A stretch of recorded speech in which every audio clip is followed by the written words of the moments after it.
have any volume, send me a quick message and I'll try to read. I'm going to quickly put on my glasses so that I can actually read what you guys are writing to me.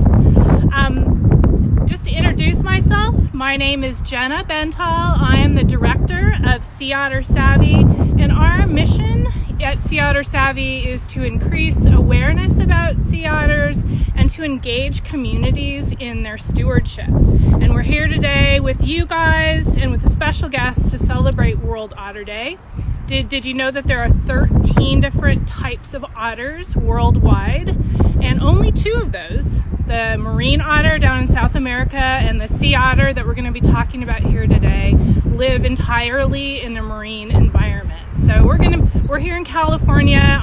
We're going to be broadcasting live for the next little bit here from Elkhorn, Slough, near Moss Landing, California. So we're right at the heart of Monterey Bay, and this is Sea Otter Central here. So there's a relatively high density of otters here in the slough. Lots of recreation. We have lots of people out on the water already today.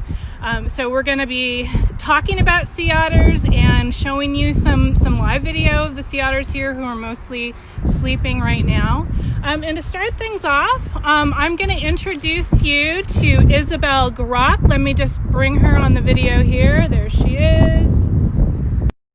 So Isabelle is a writer, conservation photographer, and a documentary filmmaker who specializes in endangered species and the relationships between people and the natural world. And Isabelle was born in France, but she's lived in Vancouver for the last 20 years. And she's the author of 2 nonfiction children's books, Gone is Gone, Wildlife Under Threat. So check that out. And her recently released Sea Otters, A Survival Story, which we're going to be talking about here today. So and that was just released last month, so check it out. And Isabelle, welcome all the way from Vancouver. How are you doing? Wonderful to see you, Gena, and happy World Otter Day. Happy World Otter Day to you too. So Isabelle, your book is just great. So I have my hard copy right here, and I really love the book. Can you tell us why you took on the task of writing this book and a little bit about your inspiration and the process behind it? Of course, Gena. First of all, I want to say I'm really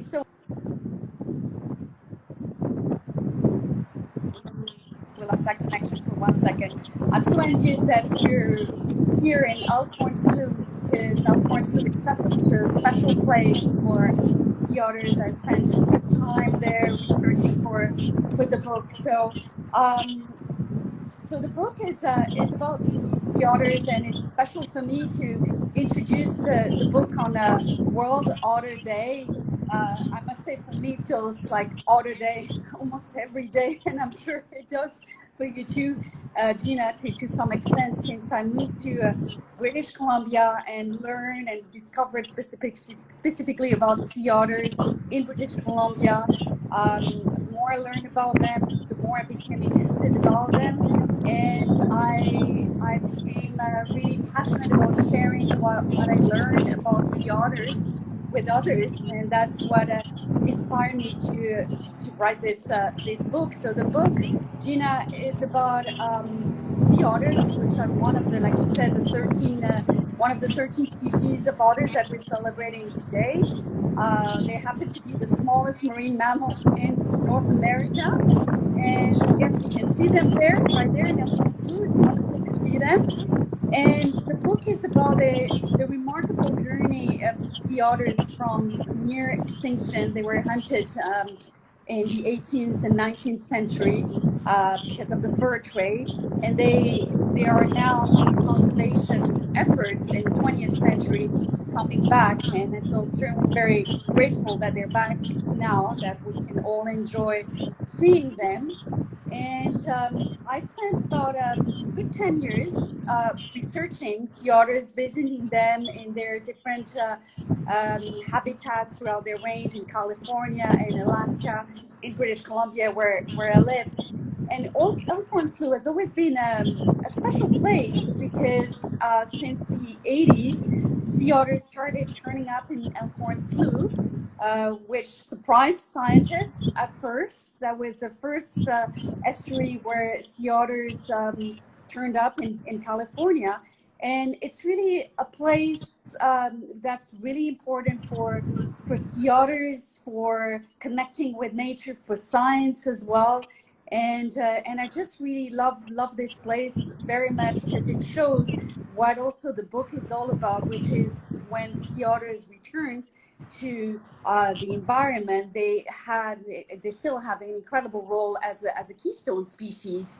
And Gena, since you're standing right here in the middle of Sea Otter Central in California, in Elkhorn Slough, I'm wondering if you could describe a bit more what you're seeing and how important, what's so special about this place for sea otter in this estuary here in California. Yeah, I'll flip the camera around. We are getting some comments that it's a little hard to hear me because of the wind. I'm trying to block the wind a little bit, so we'll do the best we can here, and hopefully you can pick out some of what we're saying and enjoy the view anyway, even if you can't understand what I'm saying. So yes, I'm here in Elkhorn Slough, and I'm going to flip this around. So you can see coming up from the center of the screen and directing off towards the upper right, there's a strip of green, and that is a mixture of eelgrass and the green alga, Olga intestinalis. So if I zoom in here, you can actually see our otters there at the lower right of the screen, and they're sleeping. There's about 10. And you can we're actually seeing a person in a kayak approaching. This is really typical here in Elkhorn Slough, where we have an overlap between recreation and sea otter habitat. And you can see that they're actually pretty close. One mom and pup has started swimming away. So instead of getting the rest that she needs, she's responding to that person getting too close. And I don't know if you noticed, Isabelle, if you were able to see that person had a camera with a long lens, that they were pointed at the otters. So we can talk more about photography later, but we do see a lot of people. I would say the majority that approach too closely are either shooting with a regular camera or their iPhone. I think now they have their iPhone up. So the problem here that you guys are actually getting to witness in real time, in real life, is that these animals are vulnerable to disturbance. They live paycheck to paycheck energetically. They don't have a blubber layer like other marine mammals. They're the only marine mammal that doesn't have that blubber layer. And so it's like us living paycheck to paycheck. Every day they have to balance that energy book. And if they're forced to do things that are unnecessary, like swim away from encroaching people, then that steals from their energy bank account, and so that makes them especially vulnerable. And at the top of that list are moms and pups. So here we have, this is a mom with a pup on her belly. Got one kayaker there, another one there. So they're especially drawn to moms and pups who are especially vulnerable because their energy demands are actually doubled while they're rearing a pup. And so they can lose body condition really fast. And one of the ways that they can deal with losing body condition is by dumping their pups.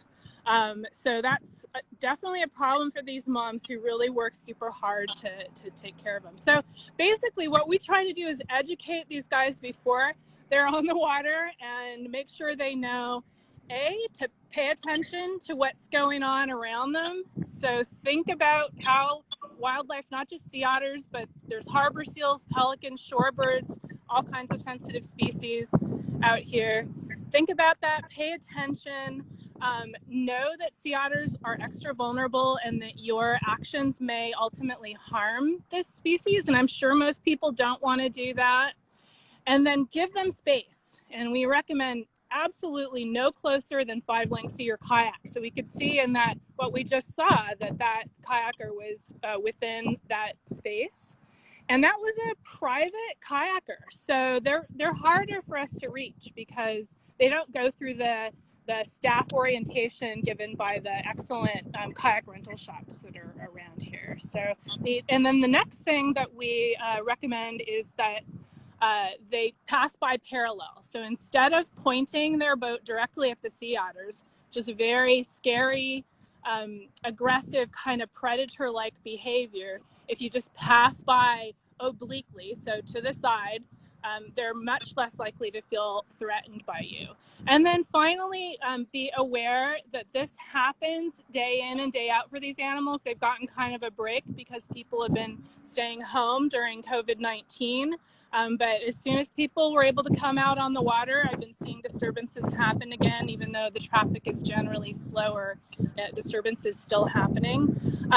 So be aware that it's a chronic thing for these guys. So one otter off the coast of British Columbia might be a good example where it encounters few people.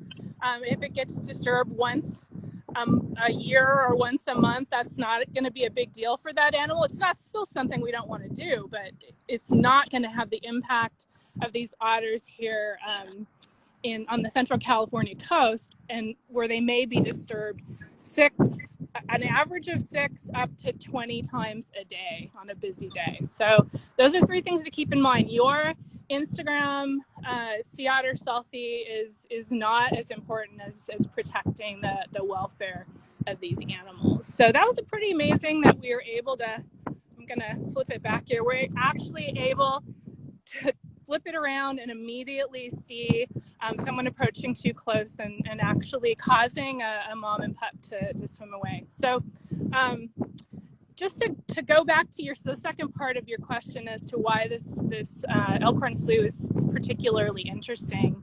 I'll flip back again.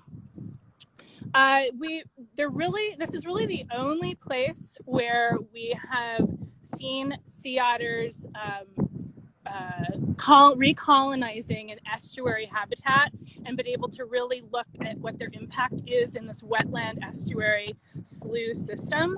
And Dr. Brent Hughes, back when he was a grad student with UC Santa Cruz, did a really interesting study where he discovered that this relationship between sea otters and crabs that they eat and little sea slugs that are the vacuum cleaners of the eelgrass and the eelgrass itself. And so what he found in his study was that the foraging of the sea otters on crabs limited the numbers of crabs and allowed these little eelgrass cleaners, the sea slugs and the isopods, to keep them clean and free of algae that was growing all over the surface of their blades. And that helped the eelgrass beds to flourish. So if you come here to Elkhorn Slough, you can see luxurious beds of eelgrass that haven't been this large and healthy in recent memory. So it's really great to see. So you can see we have another kayaker coming in, and he's not even looking at the otters. He's not paying attention to them. He's just coming into where he wants to come in, and we'll see what, I'm going to zoom in again. Yeah, I don't think he even sees them. So again, paying attention is always really good. What's going on around you, and they looks like they're going to keep napping. So that we already knew that sea otters had an impact in kelp forest ecosystems based on Dr. Jim Estey's study up in the Aleutian Islands. They're important members of the ecosystems, keeping urchin numbers down, so kelp could be healthy. But now we have this new case study from Dr. Hughes about the importance of sea otters in wetlands and estuaries and sloughs like this. And one of the reasons why that's so timely and topical and important is that we really don't know, because sea otters are recovering from a near extinction event due to hunting by the fur trade. We're just discovering as they recolonize their old habitat what their impacts are on different ecosystems. And so we already knew about kelp, but this being the first time they've recolonized a wetlands, suddenly we're made aware that there's some other relationship in their ecosystem that's important, and we're not going to understand those things fully until sea otters are able to recolonize all the places they were along the coast. So Gena, it's incredible what we just saw there with the kayakers, and I must say, living in British Columbia and having observed sea otters in British Columbia, where it's quite difficult, not difficult, but it takes more effort to to see them, and luck. You have to be in the right spot. They're more in remote places. When you arrive here at Elkhorn Slough, the first time I was here, I was so surprised on how close sea otters are to humans and human activities, and having this wonderful impact, transforming the environment, providing for scientists who study them at Elkhorn Slough a real natural laboratory.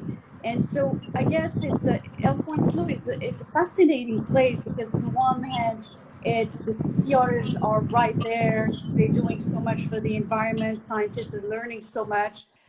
They're also very accessible for people to watch their natural behaviors, to see them at work in their environment there.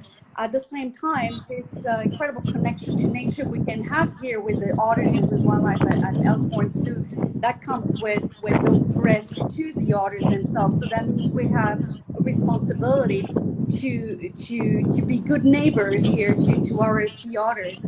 So I'm looking at some of the questions that were asked in the feed, and someone was asking, how do we alert, how are we neighbors when we see a disturbance to sea otters? How do we alert or educate people? Sea otter savvy, your group is always on the ground, but if you're there, what can you do to tell people, private kayakers, when you see a disturbance like that, and be a good neighbor to the sea otters? That's a really great question. Thanks for asking that, Isabelle. So it's not a simple answer because there are levels of disturbance. This sort of low level disturbance that we just witnessed with an otter swimming away because the kayakers gotten too close, that is relatively, well, as I said, it's extremely common.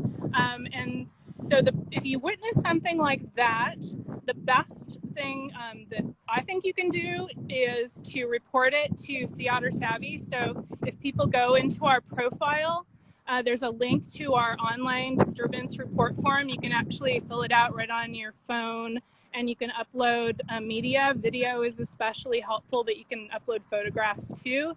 However, that helps us with our data and understanding who we need to target with our information, and gives us some good statistics. But if you want to report to law enforcement, in California, we use CalTIP. So that's a California Department of Fish and Wildlife Service enforcement platform. And if you call into CalTIP, even if the warden isn't able to respond, and they're really, really spread thinly along the California coast, so they have to prioritize, it's unavoidable, they have to prioritize what they respond to.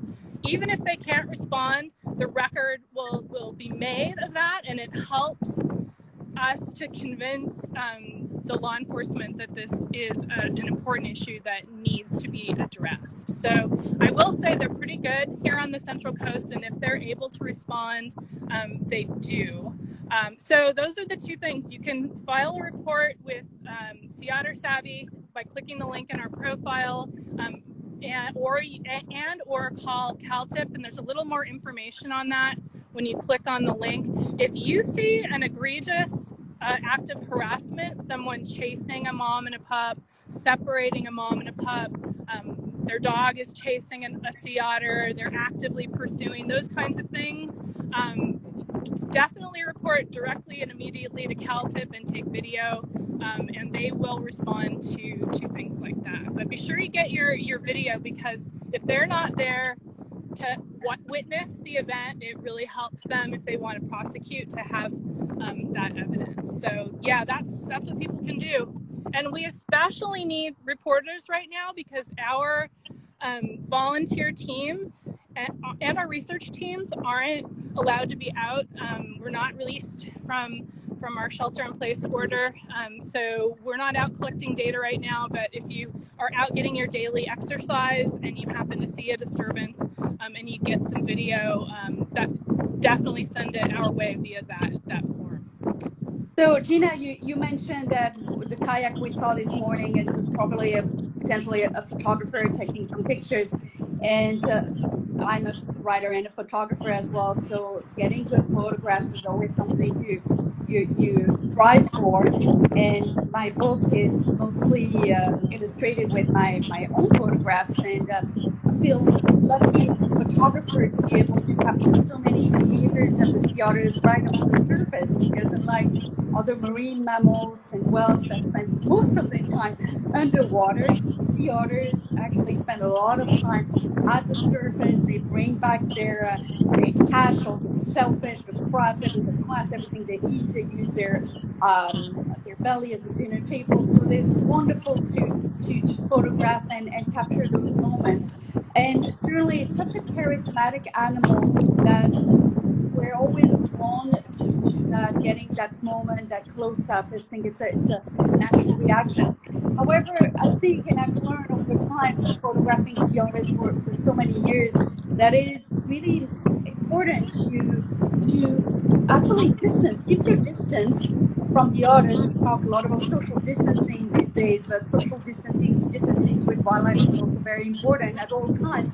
But I think it's really a benefit to us when we take the time to take a step back, actually, to look at the otters, but look at the otters within their environment and pay attention. And when we do that, we start noticing, at least I do, I notice the entire picture of what they do in their environment. So in California, we talked how they have helped contributing to the overall health of seagrass. You can look at the seagrass and photograph the seagrass and photograph all of the other species that thrive in that environment to which the otters are contributing. In British Columbia, where I live, otters have an influence on kelp as well. And looking at the ecosystem as a whole, looking at the kelp, the different types of kelp, also all the species that thrive in kelp, whether it's the birds, the fish, the oyster catchers, all this incredible, rich, connected ecosystem that the otters are at the source of. I think as photographers, there's a lot to tell, and I think it really helps when we take that step back. And also looking at the people in the story, and Sea Otter Savvy and the scientists, there's a huge community involved in observing otters and learning their behaviors. And I think when you spend time with, whether it's with scientists or with the volunteers, the citizen scientists that help collect the data, you learn so much about their behaviors. And as you learn about all these behaviors, you get to anticipate and spend the time to not just get a full frame shot, but just spending time documenting these different behaviors that come from that intimate knowledge that you acquire over time, talking to the people who love and study the sea otters. And I must say, Gena, when I was in California and in Elkhorn, Slough, I was really impressed by this whole community of people that are around sea otters, that not only study them but protect them and wanted to conserve them. And I'm wondering if you could talk about the citizen science effort, because I've really met wonderful people around you and around the scientists that have helped actually uncover some of these incredible impact that sea otters have made in the environment. And I think it's wonderful, because it's so great to think about us as being part of that community of sea otters and helping conserve them and also documenting them. Do you want to talk about that citizen scientists, that all these volunteers that work with you, Gena? Yeah, thanks, Isabelle. From the very beginning, we really had it in our goal to recruit community members to help us with our monitoring, and that was rooted in a practical sense, because we're small and we needed some help getting people all over the coast. So we have 8 different monitoring sites along the central California coast. The one furthest south is in Avila Beach, Port San Luis, which is near San Luis Obispo, just north of Santa Barbara. And I'm actually standing at our northernmost in Moss Landing. And so in order to collect data on a weekly basis at all those sites, we need people. And we've recruited those people from the communities. And if you remember me saying in the beginning, community is a really important core concept to Sea Otter Savvy. Not only engaging in the community as stewards, but redefining in people's minds what they call community. Community is in your neighbors. It's not just the people. It's all of the organisms around you, plants, animals, including sea otters. And that's not just a philosophical opinion, that's a fact. In terms of ecology, all of the organisms around you are part of your ecological community. And so we really try to encourage engagement with members of the community in taking care of the sea otters. So the ultimate goal, I guess, would be for me to be out of a job, for everyone in the community that are volunteers who are out monitoring and talking to people, which is probably the most important thing that they do, is educate people that see them when they're out working, and engaging businesses and other organizations in the area. The great marine recreation businesses that I mentioned earlier are super partners and important in all of this. And so this is really what we're trying to foster, is this recognition of a greater community around you and a responsibility to be good stewards, just like we have responsibilities to our neighbors. And we're all maybe more aware than other times right now about caring and watching out for our neighbors. So I would argue sea otters are no different and part of our neighbors, and part of our neighborhood, and we should take care of them. Just wanted to comment with regards to what you said about the viewing sea otters in the context, in the wider context of the world and their ecosystem. I think that's incredibly important, and it's really timely. And actually, a lot of the sea otter research that's going on worldwide, so all along the North Pacific coast, is really tuning more away from just looking at an individual species, and rather its entire community, and studying the effects on the nearshore coastal community of the Northeast Pacific. So I think that's the direction science is going in. As I said, Sea Otter Savvy really wants to have this sort of community ecosystem approach as well, and we engage with lots of partners so that we take our message of stewardship beyond just the sea otters. And I really think that's important. And photographers can really help with that message by thinking, just as you said, about the bigger picture of that animal and their environment, which is such a powerful, interesting story. And I would argue a lot more interesting than just the traditional sea otter, fuzzy face photo, which we have lots of those. But telling the story of their place in the environment and their recovery from a catastrophic blow to their population is really, really interesting to me, and I encourage people to support that kind of photography and story and message. Mm-hmm.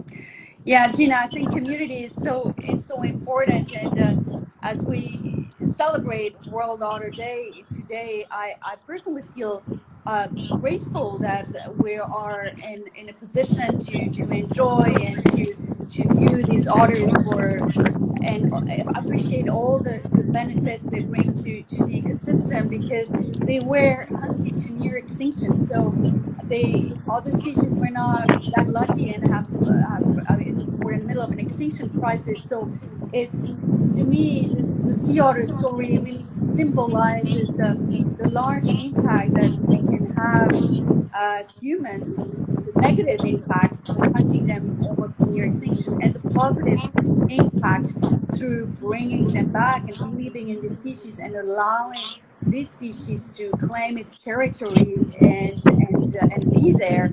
I think it's a story of resilience, of hope, and of communities that, as a community, gives us hope that it restores a bit of faith in mankind, that we can do good and we can all take part in restoring and bringing those species back from the brink.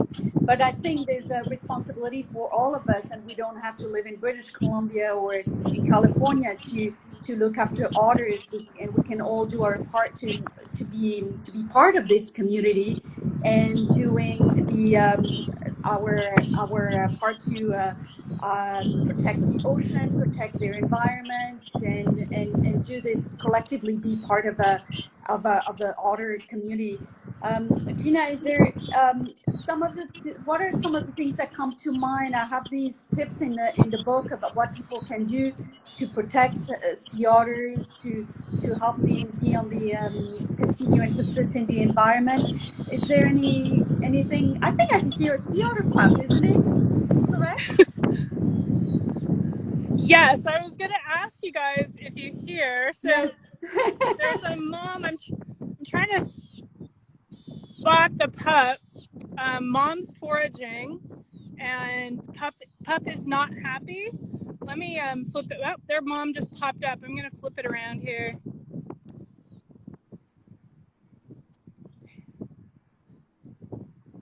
Let's see. Here she is. So there, she was down at the bottom. So moms have to dive down to the bottom to feed. They get their food. They're benthic invertebrates, so things that live on the bottom that don't have a spine, and they leave the pup on the surface when they do that. In fact, the pup can't even dive for the first couple months of their life because their fur is so thick. It just keeps them like a buoyant little cork. But once they're able to dive, they will follow her. So when she dives, the pup's not happy, and they have what I call a locator call. And it has to, oh, you see she put the pup down. She's eating whatever food it was she got. Let me see if I can zoom in a little bit more. There she is. Now she's got the pup on board. So that call is super loud. So while this animal is probably about 80 meters from where we're filming right now, we could hear that. You could hear it all the way in Vancouver, Isabelle.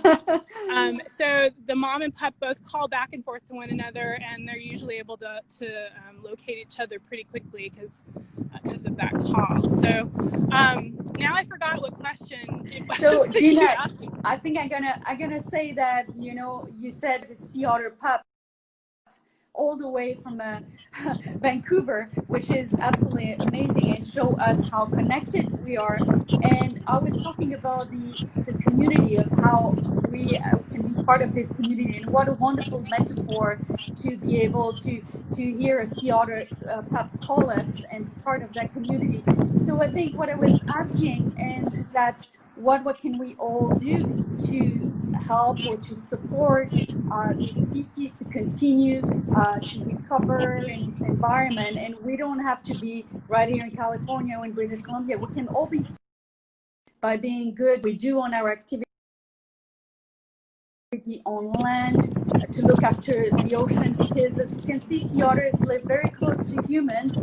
So what we do on land collectively, wherever you are, we are, has an impact on sea otters. So we can take simple steps to be part of that community and help sea otters in many different ways. You want to talk about that, Gena, briefly? Yeah, you know what? It's a challenging question because there's people all over the world that are engaged and interested, and spreading awareness, spreading accurate information about sea otters and conservation efforts is really good. What I usually encourage people to do wherever they are in the world is pick their one thing. And there's one thing that really brings you passion. People ask me this all the time, like, why Sea Otter Savvy? Why did you do this? And there's a lot of history behind that, but really the ultimate thing is, this is my one thing. This is my doorstep. This is my community, and this is my way of protecting wildlife. And wherever you live, there is one thing you can do to make the world a better place. And just find that one thing and give it your all, and everybody can make a difference. It's one of the things we try to share actually about disturbance is, it's really hard sometimes to know how we can make a difference in conservation with all the climate change and mass extinctions and all of these things going on, the plastic pollution. But I try to tell people, if you go out paddling, if you're paddling in a place or on a boat or wherever where there are sea otters, and you give that animal space to continue to do the vital thing that it needs to do to stay alive, you have made a difference. not only for that animal, but you've made, you yourself are a good role model for others that might be watching. This is something we can do something about. We can't do much about, you know, the fact that sharks are biting them. Pollution is really hard to get a handle on. Human disturbance is something we can do something about by simple awareness and modification of our behavior that doesn't decrease our ability to enjoy and explore this beautiful place. It just saves the space that these animals need to keep healthy, and I think most of us want to do that. So we're over our 30 minutes. I think I'm just going to wrap it up by asking if anyone has any last minute questions. I'm sorry if I've missed your question. Zooming by on the bottom, the print is pretty small. It's hard for me to see. So if you have any last minute questions about sea otters, I'm just going to kind of go over some of the key points with Isabelle. So I think I kind of gave my take-home message just now. Do you have any like final inspiring thoughts to share with people, Isabelle? I think it's the sea otter story. This is why I wanted to tell that story, Gena, in the book.